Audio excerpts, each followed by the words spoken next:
Jemaat yang dikasihi Tuhan, senang sekali saya Pendeta Rubin Adi Abraham bisa melayani Anda dalam ibadah ini. Hari ini saya akan menyampaikan firman dengan judul Bersiaga di Akhir Zaman. 2 Timotius 4 ayat 1-8 berbunyi demikian. Di hadapan Allah dan Kristus Yesus yang akan menghakimi orang yang hidup dan yang mati, aku berpesan dengan sungguh-sungguh kepadamu demi penyataannya dan demi kerajaannya. Beritakanlah firman, siap sedialah, baik atau tidak baik waktunya. Nyatakanlah apa yang salah, tegurlah dan nasihatilah dengan segala kesabaran dan pengajaran. Karena akan datang waktunya orang tidak dapat lagi menerima ajaran sehat, tetapi mereka akan mengumpulkan guru-guru menurut kehendaknya untuk memuaskan keinginan telinganya. Mereka akan memalingkan telinganya dari kebenaran dan membukanya bagi dongeng. Tetapi kuasailah dirimu dalam segala hal, sabarlah menderita, lakukanlah pekerjaan pemberita Injil, dan tunaikanlah tugas pelayananmu. Ayat 6, mengenai diriku darahku sudah mulai dicurahkan sebagai persembahan, dan saat kematianku sudah dekat. Aku telah mengakhiri pertandingan yang baik, aku telah mencapai garis akhir, dan aku telah memelihara iman. Sekarang telah tersedia bagiku mahkota kebenaran yang akan dikaruniakan kepadaku oleh Tuhan Hakim yang adil pada harinya, tetapi bukan hanya kepadaku, melainkan juga kepada semua orang yang merindukan kedatangannya. Amin. Saudara, kita sedang hidup di akhir zaman dan tidak lama lagi kita tahu Tuhan Yesus akan segera datang untuk kali kedua. Bencana-bencana alam terjadi di mana-mana. Gunung es mulai berguguran menjadi air biasa, panas. Matahari, badai panas melanda dunia sehingga aspal pun mulai meleleh. Bukankah ini adalah tanda-tanda bahwa dunia ini sudah tua? Tetapi Kisah Rasul 3 ayat 21 berkata, Kristus harus tinggal di sorga sampai waktu pemulihan segala sesuatu. Artinya sebelum Yesus datang akan ada masa pemulihan, revival, kegerakan rohani yang besar yang menyebabkan banyak orang bertobat dan datang kepada Yesus serta diselamatkan. Alkitab berkata mata Tuhan menjelajah seluruh bumi dan akan melimpahkan kekuatan bagi setiap orang yang bersungguh-sungguh hati terhadap Dia. Nah saudara, Allah mencari orang yang sungguh mau masuk di dalam rencana Allah dan dipakai menjadi alat kemuliaan Allah. Inilah panggilan bagi kita umat percaya yang hidup di akhir zaman. Apa saja yang Tuhan inginkan untuk kita lakukan di akhir zaman? Pertama, kita harus mendalami firman Tuhan. Karena ayat 2-4 tadi berkata, beritakanlah firman, siap sedialah baik atau tidak baik waktunya, nyatakanlah apa yang salah, tegurlah dan nasihatilah dengan segala kesabaran dan pengajaran. Karena akan datang waktunya orang tidak dapat lagi menerima ajaran sehat, tetapi mereka akan mengumpulkan guru-guru menurut kehendaknya untuk memuaskan telinganya. Mereka akan memalingkan telinganya dari kebenaran dan membukanya bagi dongeng. Salah satu tanda zaman yang disebut oleh Yesus secara jelas adalah akan muncul nabi-nabi palsu, guru-guru palsu, penyesat-penyesat, saudara. Mereka adalah orang yang tidak percaya bahwa Yesus adalah Tuhan. Dan kemudian mereka mulai menyebarkan ajaran kemana-mana. Sekarang ini ada ajaran di China, katanya Mesias sudah datang. Tapi bukan dalam bentuk laki-laki, yaitu Yesus, tapi dalam bentuk perempuan. Mereka menyebut sebagai gereja Tuhan yang maha kuasa. Oh, sosial medianya sangat agresif termasuk di Indonesia. Hati-hati dengan klaim bahwa Mesias telah datang dalam rupa wanita. Saudara, ada banyak juga sekarang ini ajaran yang ekstrim, aneh-aneh. Ada pengajaran penginjilan kepada arwah, kepada setan. Dan kadang-kadang jemaat pun suka sensasi yang hanya menyenangkan telinganya.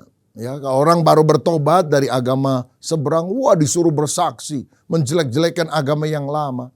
Itu tidak membangun iman kita juga, tidak memperdalam pengenalan kita akan Allah juga. Sehingga banyak orang akhirnya terombang-ambing oleh berbagai arus dunia.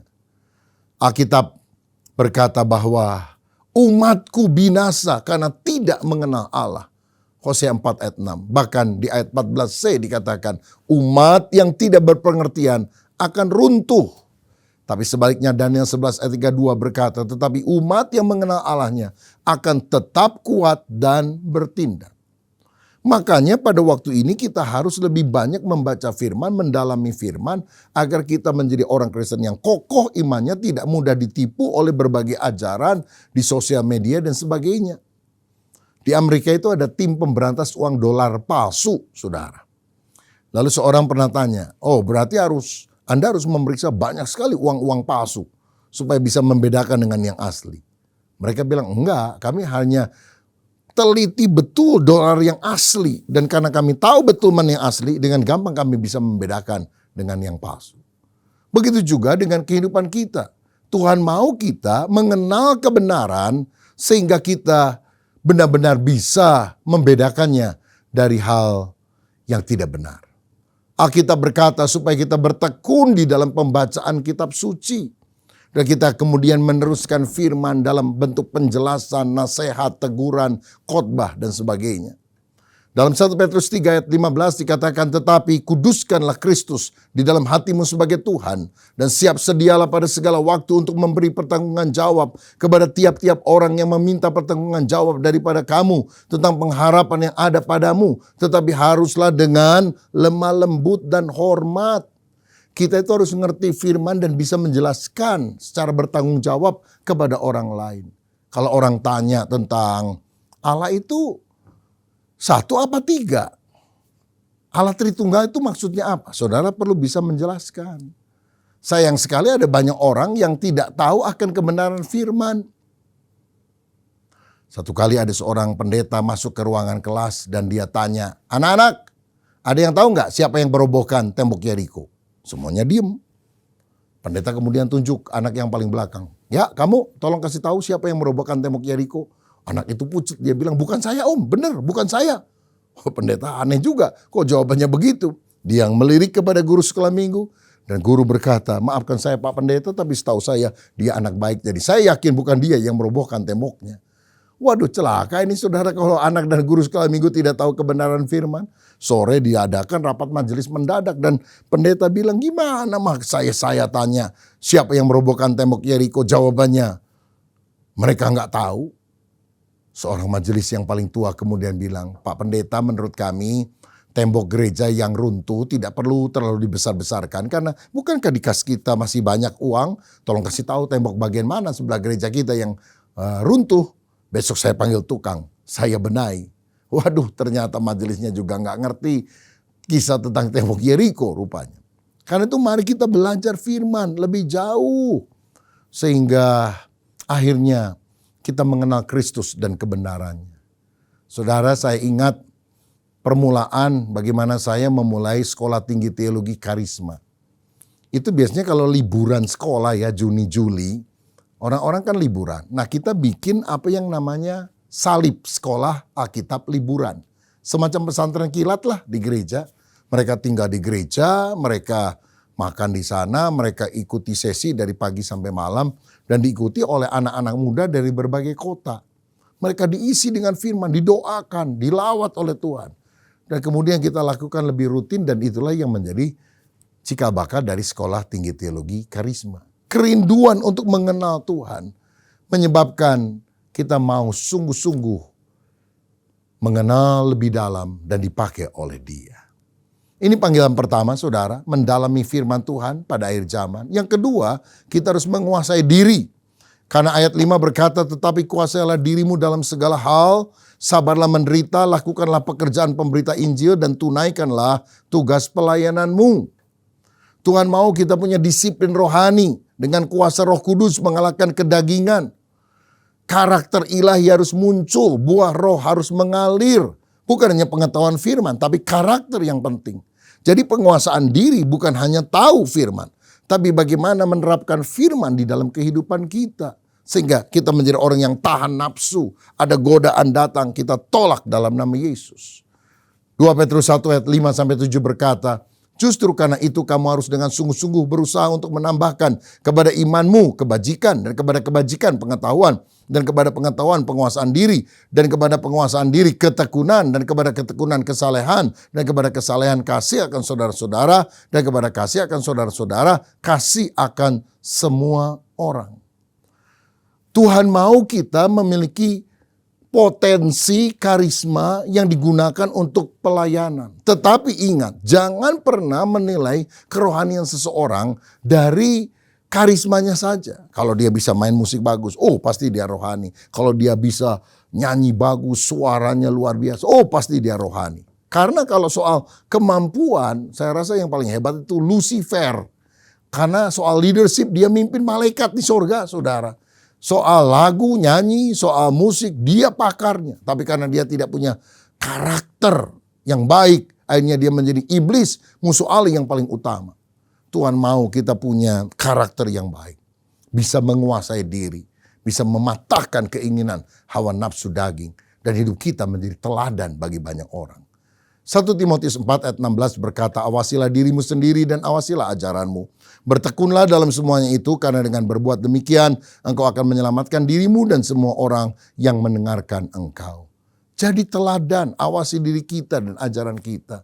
Di ayat 12 dikatakan, jangan seorang pun menganggap engkau rendah karena engkau muda. Jadilah teladan bagi orang percaya. Pertama, dalam perkataanmu. Kedua, dalam tingkah lakumu. Ketiga, dalam kasihmu. Keempat, dalam kesetiaanmu. Dan kelima, dalam kesucianmu. Yang pertama, jadilah teladan dalam perkataan. Miliki perkataan yang sopan, yang baik, yang membangun orang. Jangan perkataan kotor, jangan perkataan yang kasar. Sebab apa yang masuk itu tidak membuat kita najis. Tapi apa yang keluar itu membuat kita najis. Saudara makan sate babi? Halal. Saudara maki orang, babi lu, haram. Makanya saudara kita mesti jaga perkataan kita. Dari perkataan-perkataan yang porno, perkataan tentang gosip, perkataan kepahitan. Kalau orang pergi ke dokter, dicek kesehatannya, dia bilang, buka mulut, dilihat lidahnya. Karena sehat nggak sehat seseorang bisa kelihatan dari lidahnya, saudara. Satu kali ada seorang hamba Tuhan ternama bernama D.L. Moody, yang kalau khotbah pasti ada tante yang suka mengkritik. Hari ini dia bilang, Pak Moody, khotbahmu kepanjangan. Besoknya khotbah lagi, khotbahmu kependekan. Pokoknya ada aja kritiknya, saudara. Satu kali pendeta Moody khotbah, dia bilang, Pak boleh nggak saya pinjam gunting? Loh, buat apa?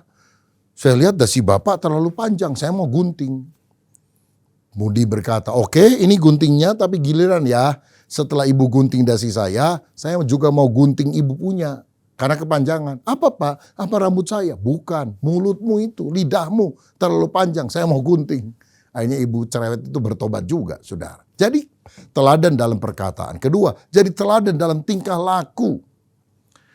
Hidup saleh, hidup berkenan kepada Tuhan. Seperti Yesus, demikianlah hendaknya terangmu bercahaya di depan orang sehingga mereka melihat perbuatanmu yang baik dan memuliakan Bapamu yang di sorga. Matius 5 ayat 16. Satu kali ada seorang anak non-Kristen untuk pertama kali diajak temannya datang ke gereja, ke sekolah minggu.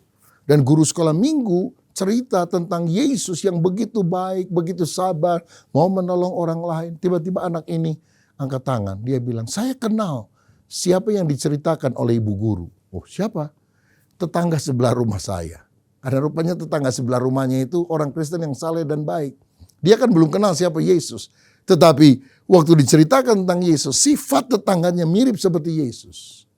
Apakah kita memiliki tingkah laku yang baik? Yang berikutnya adalah jadi teladan dalam kasih. Suka memperhatikan orang, menolong, rela berkorban, tidak membenci, dendam, kepahitan. Tapi mengampuni siapa yang tampar pipi kanan, kasih pipi kiri. Tidak membenci orang, tapi mengasihi. Keempat, jadi teladan dalam kesetiaan. Setia beribadah, setia membaca Alkitab, setia berdoa, setia melayani. Setia melakukan tugas kita dengan tanggung jawab. Setia kepada orang-orang yang ada di sekitar kita. Ada ungkapan berkata, the friend in need is the friend indeed. Teman sejati adalah sahabat di dalam kesulitan. Mari kita menjadi orang yang bisa diandalkan.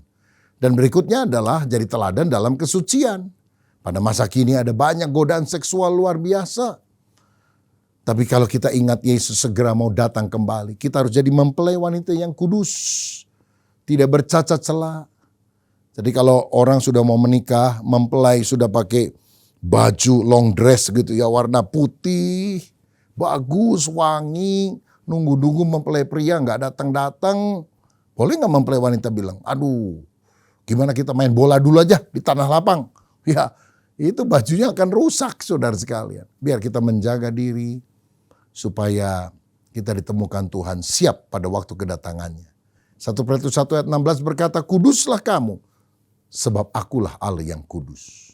Bapak kalong, anak kampret. Bapak nyolong, anak nyopet. Tapi kalau bapaknya kudus, anaknya harus hidup kudus. Itulah ciri orang yang berkenan kepada Tuhan. Dan hal yang ketiga yang kita harus lakukan pada akhir zaman adalah menunaikan tugas pelayanan dan penginjilan. Ayat 5 tadi mengatakan setelah kita menjaga diri kita, kita harus melayani dan memberitakan Injil. Kekristenan ditandai dengan dua kata penting. Come and go. Marilah dan pergilah. Pertama kita harus datang kepada Yesus. Menerima keselamatan. Kedua kita harus pergi memberitakan Injil untuk nama Yesus. Ini bukan tugas pendeta saja. Tapi tugas semua orang percaya. Mari kita aktif rela dipakai menjadi alatnya. Memiliki kehidupan yang mulia. Melayani Tuhan. Di bidang musik, di bidang pujian. Mungkin bikin vokal group. Jadi usher, kolektan, pelayanan kepada anak-anak sekolah minggu. Itu sangat penting, saudara. Dan lakukan dengan sungguh-sungguh.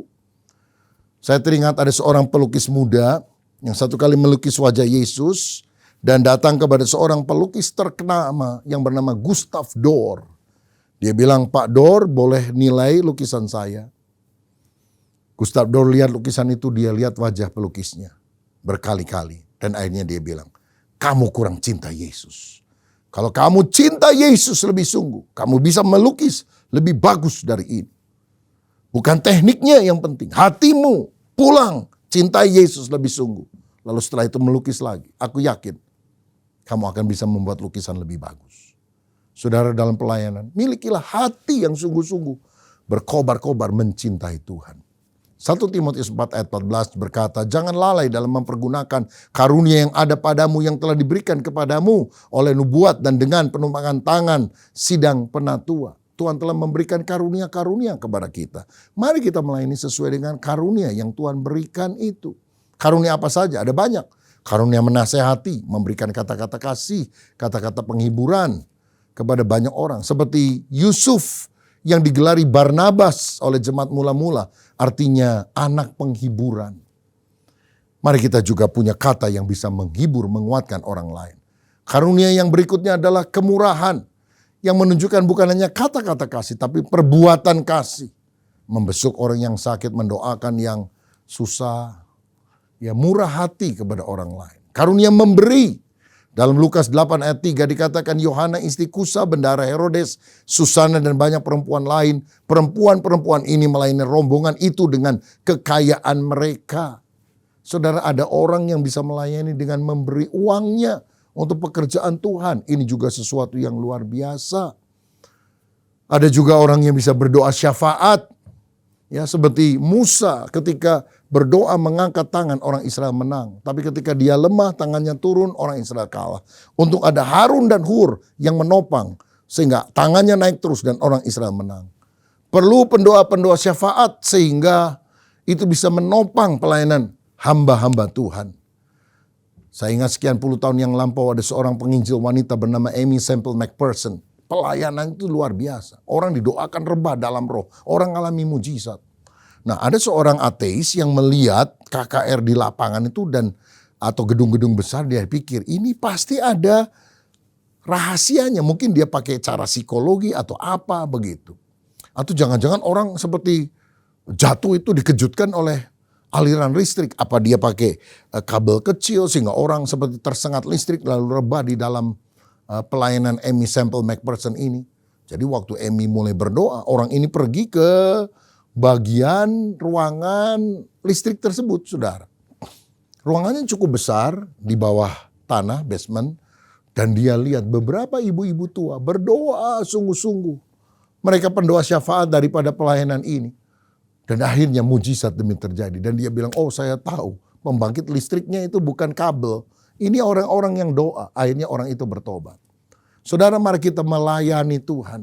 Mari kita memberitakan Injil. Penginjilan adalah lifeblood, gereja, darah hidupnya gereja.